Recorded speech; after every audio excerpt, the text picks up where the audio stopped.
The Las Vegas Science and Natural History Museum.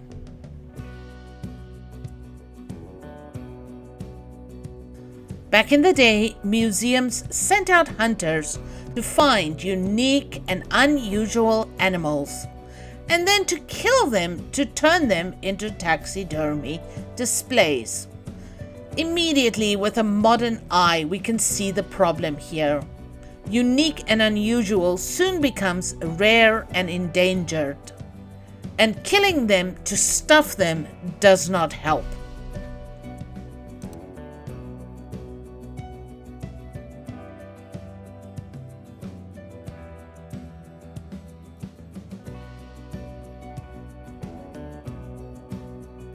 These days, almost no animals are specifically killed for museums. Most animals either are already found dead or they die of natural causes.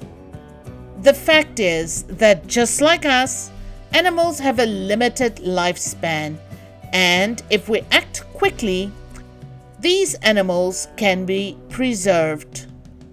While there are people out there who advocate for destroying all unethically sourced taxidermy, in the end, the good outweigh the bad. There's so much we can learn from taxidermy animals in museums.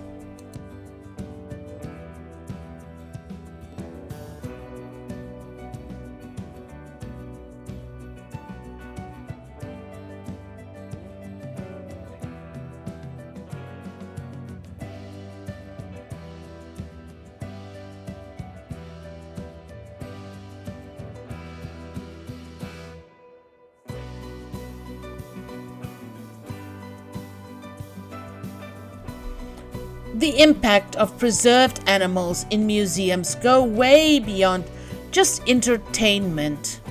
It is impossible to imagine the size of a bear just from photos, and the colors and diversity of all the birds, big and small.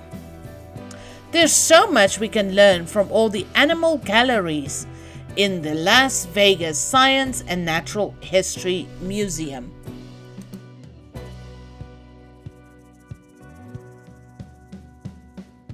The different animals on display are spread out over various galleries.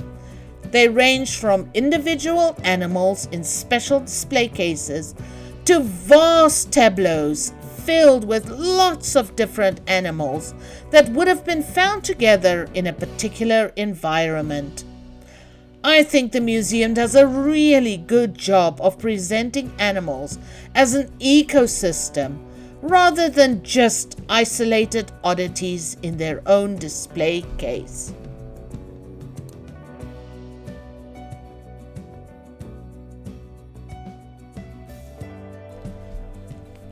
The first gallery you encounter focuses on animals found right here in Nevada. The E. L. Wiegand Foundation Wild Nevada Gallery. From bighorns to deers to tiny little butterflies. This display also includes lots of different birds, and they're all set in a desert setting. A particular favorite of mine is the badger protecting her burrow. I like to imagine there are kids hiding behind her. So often people think the desert around Las Vegas is mostly empty. And it is very interesting to see how many different species are actually out there, even if the only ones we are likely to encounter is a coyote jumping over a fence or a scorpion who has managed to find their way into your backyard.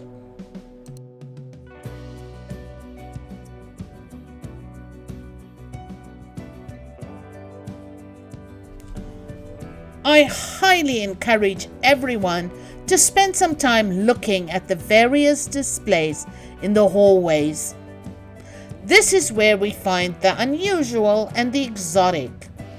See if you can find the vampire deer and the cutest little agouti.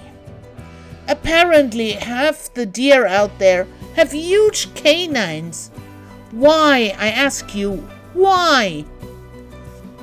Although the mammals are of course what we are most drawn to, it is also well worth spending some time looking at some of the birds and the insects. Some of them can be even more flashy and exotic than the mammals.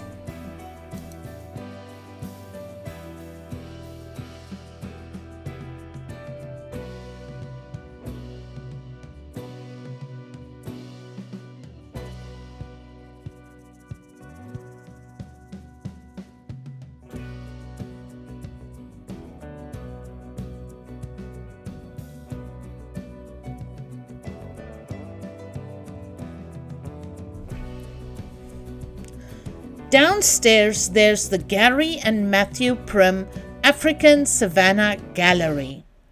It features a waterhole scene with special emphasis on predator-prey interaction. A leopard with its kill, hyenas confronting a warthog, and a pride of lions attacking a Cape buffalo.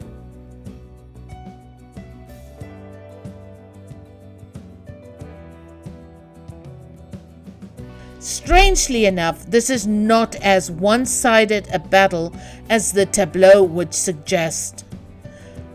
Cape buffalo are merciless killers and will even specifically attack lions if they find them alone.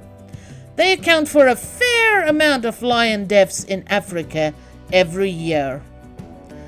I love the crocodiles and the hippo right at the water. Another fun fact. Crocodiles kill about 1,000 humans each year.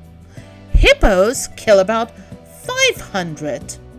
The crocodiles will most likely not surprise you, but hippos are a lot more dangerous than they appear.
The final gallery, well, depending on which way you explore, this could be either your last gallery.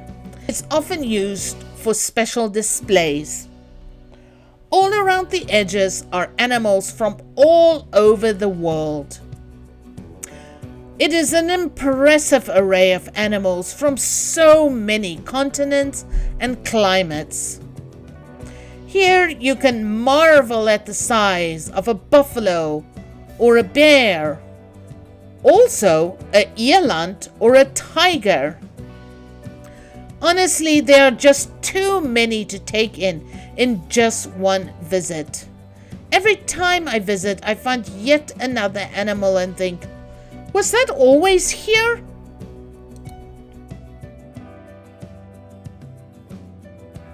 From all the varieties of small animals hiding in birds, some of the taxidermy is really well done.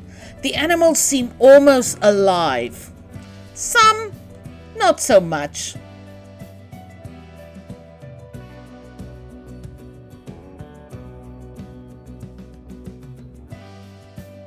Personally, I have a problem with the bears being shown as ferocious killers.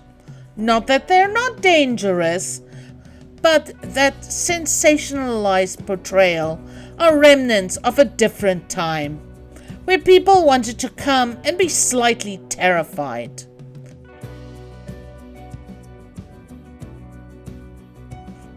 These days, few people walk away feeling truly menaced.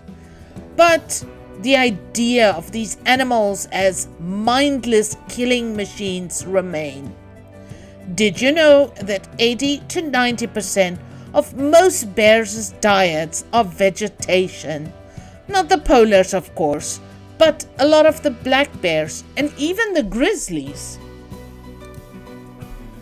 Honestly, I think there are too many animals in the museum to truly appreciate in only one visit.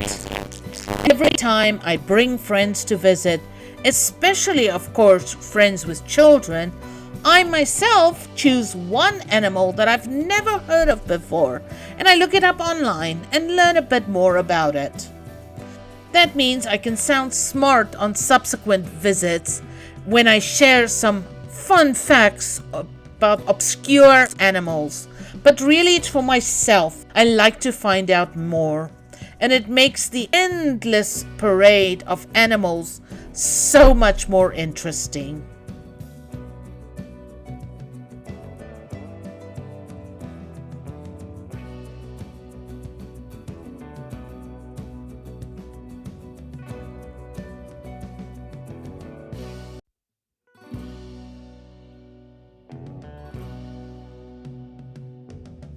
The locals knows, and they know that there are so many animals to explore and investigate at the Las Vegas Science and Natural History Museum.